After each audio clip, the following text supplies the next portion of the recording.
के तो विरोधी है ही, राम के विरोधी तो है ही, लेकिन ये राष्ट्र के विरोधी भी है। ये आतंकवाद को प्रेरित और प्रोत्साहित करने वाले हैं। ये लोग समाज को आपस में जाति के नाम पर लड़ाने वाले हैं। अनुसूचित जाति, जनजाति और पिछड़ी जाति के आरक्षण पर सेंध लगाने वाले हैं। बाबा साहब भीमराव अम्बेडकर का अपमान करने वाले लोग हैं।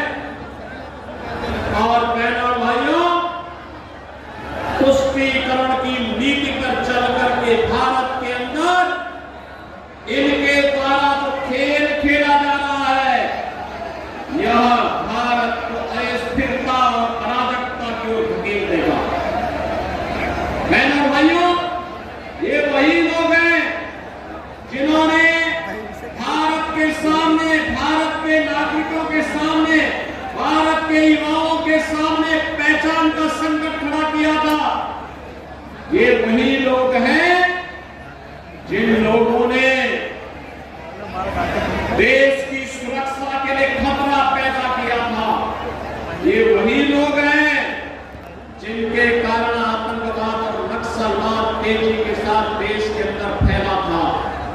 ये वही लोग हैं जिनके कारण देश का विकास अवरुद्ध हो गया था, क्योंकि इनके भ्रष्टाचार के कारनामे रोज आते थे।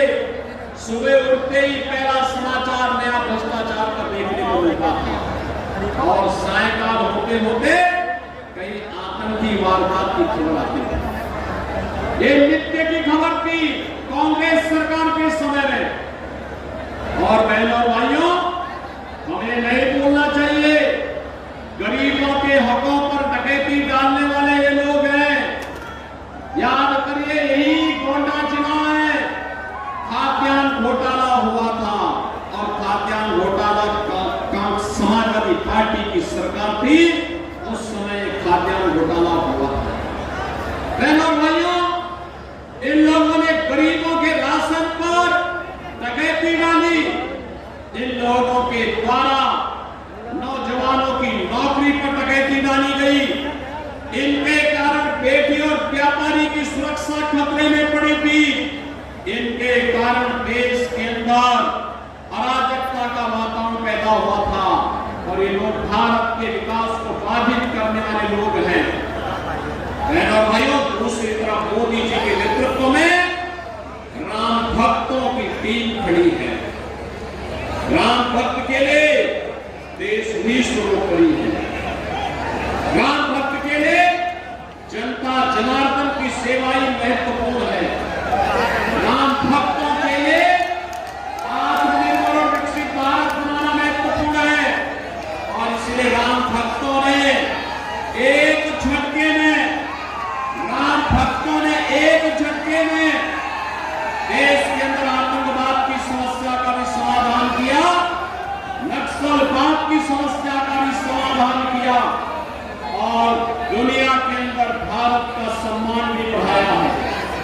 बहनों भाइयों, आज आप देख सकते हैं, पहले कांग्रेस के समय में आतंकी विस्फोट होते थे और जब सांसद के रूप में हम सरकार से कहते थे कि भाई आतंकवादियों के खिलाफ कार्रवाई करो, तो कांग्रेस की सरकार क्या कहती थी? कहती थी आतंकवादी को सीमा पार की। बहनों भाइयों, आज आप देखते होंगे 10 वर्ष में कहीं आतंकी घटना नहीं हुई और कहीं पटाखा भी जोर से फट जाता है ना, तो पाकिस्तान पहले सफाई देता, कहता मेरा हाथ नहीं है, तो उसे मालूम है, उसे मालूम है भारत में छेड़ता नहीं है, लेकिन कोई छेड़ता है तो ठीक ठाक से उसको जवाब देकर के छोड़ता भी नहीं है। बहनों भाइयों, इस नए भारत के हम वासी हैं। यहाँ विकास भी है, इंफ्रास्ट्रक्चर के लिए हाईवे है, रेलवे है, एयरपोर्ट है, श्रावस्ती का एयरपोर्ट चालू हो गया है। इस मंडल में भी मां पाटेश्वरी के नाम पर नया विश्वविद्यालय बनने जा रहा है और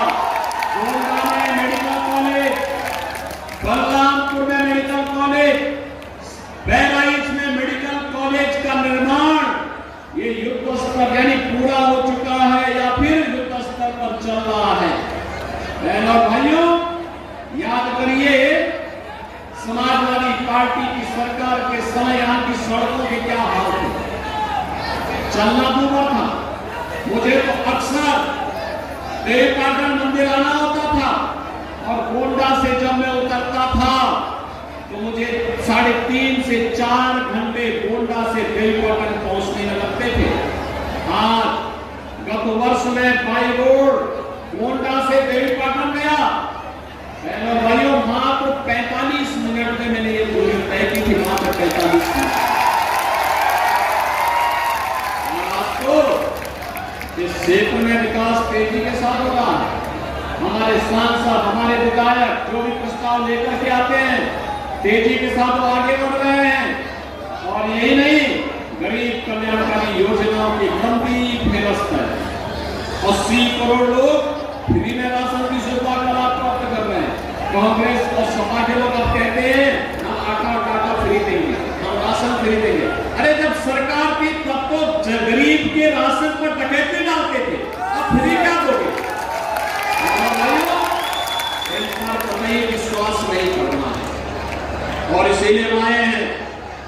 इनके समय में गरीब भूखों मरता था, आज 80 करोड़ लोग फ्री में राशन की सुविधा का लाभ प्राप्त कर रहे हैं।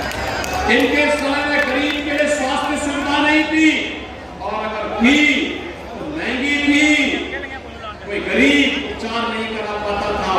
आज 60 करोड़ लोगों को 5 लाख रुपए का आयुष्मान कार्ड की सुविधा है और हमने उत्तर प्रदेश में ये भी व्यवस्था की है। कोई बीमार होता है, अगर उसके पास उपचार के लिए पैसा नहीं, आयुष्मान कार्ड नहीं, हमारा विधायक, पूर्व विधायक, सांसद, पूर्व सांसद, कोई पदाधिकारी या पीड़ित भी स्वयं क्यों न है, अगर वो पत्र लिख देता है कि बीमार है, मैं कहता हूं अपना चलन अकाउंट भेज दो, मैं आपको पैसा भेज दे रहा हूं। और मैं भाइयों राम प्रताप वर्मा दर्जनों लोगों को पैसा दिलवा चुके हैं, सैकड़ों करोड़ रुपया दिला चुके हैं आगे गरीबों को उपचार के नाम पर। बहनों और भाइयों, उपचार के लिए फ्री। अब कांग्रेस के समय में आपके हक पर कमीशन खोरी नहीं होती है। आज पैसा डीबीटी के माध्यम से आपके अकाउंट में आता है, क्योंकि मोदी जी ने हर गरीब का जनधन अकाउंट खोल दिया। बहनों और भाइयों, आज किसान को किसान सम्मान निधि भी प्राप्त हो रही है। हर गरीब के घर में शौचालय बन गया है। हर गरीब के घर में हम लोगों ने आज हर गरीब के घर में आज रसोई गैस भी पहुंचा दी है। और हमने तो यूपी में ये भी व्यवस्था की है, बहनों भाइयों, ये भी व्यवस्था की है कि होली और दीपावली में इन परिवारों को फ्री में एक सिलेंडर, भरा हुआ सिलेंडर उपलब्ध करवाने का काम लगातार कराया जा रहा है। बहनों भाइयों, इसके साथ साथ हमने एक और व्यवस्था की है और मोदी जी ने कहा है कि 70 वर्ष के ऊपर के हर बुजुर्ग को हर वर्ष 5 लाख रुपए के उपचार के खर्च उपलब्ध करवाने का काम हमारी सरकार करेगी। 4 करोड़ गरीबों के पिछले 10 वर्ष में मकान बने हैं देश में और बाकी जितने भी बचे होंगे इनके मकान अगले 5 वर्ष के अंदर बनकर के तैयार हो जाएंगे। हमने तो करके दिखाया, लेकिन मैं पूछना चाहता हूं कांग्रेस से, समाजवादी पार्टी से, जब इनकी सरकार थी तब इन्होंने क्या किया? अपने कारनामों के बारे में भी बोलो। क्या ये सच नहीं कि राम भक्तों पर इन्होंने गोलियां चलाई थी? क्या ये सच नहीं कि अयोध्या में हमारे प्रभु रामलला के मंदिर पर आतंकी हमला करने वाले, हमारी कचहरियों पर आतंकी हमला करने वाले, हमारे बजरंगबली मंदिर, संकट मोचन मंदिर काशी पर आतंकी हमला करने वाले आतंकवादियों के समाजवादी पार्टी ने मुकदमा वापस लेने का कुत्सित प्रयास किया। मैं तो आपसे एक ही बात कहूंगा, जो देश की आवाज है उस आवाज के साथ हमें भी जुड़ना होगा।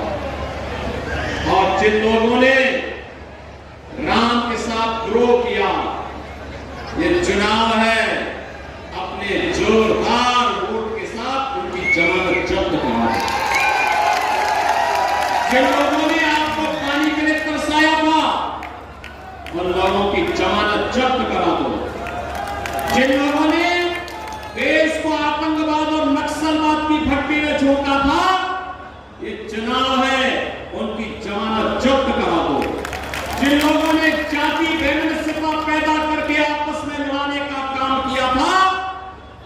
आपके अधिकार को जबरन ये लोग बंदर बांट कर देना चाहते हैं, आपके आरक्षण में सेल लगाना चाहते हैं। इन लोगों की जमानतें जब्त कर दो और जिन लोगों ने आपके अधिकारों को, विकास के कार्यों से आपको वंचित रखा, गरीबों के हकों पर डकैती डाली, आपकी सुरक्षा में सेंध लगा करके यहाँ की योजनाओं को माफियाओं के हवाले करने का काम किया है, उन लोगों की जमानत कराओ, जमानत जब्त कराओ और देश की आवाज के साथ जुड़ो। देश की आवाज है जो राम को लाए हैं, जो राम को लाए हैं। तो क्या गोंडा लोकसभा सीट में भी ये होगा ना? होगा। तो देश की आवाज है कि फिर एक बार मोदी सरकार, तो मोदी सरकार के लिए गोंडा सीट भी हमें चाहिए। जिताएंगे, जिताएंगे। और जो पूरे देश की आवाज है कि अब की बार 400 पार में गोंडा की सीट भी है, कराएंगे, कराएंगे। भाइयों, इसके लिए आपको कुछ मेहनत करनी पड़ेगी। इसके लिए आपको घर घर जाना होगा, एक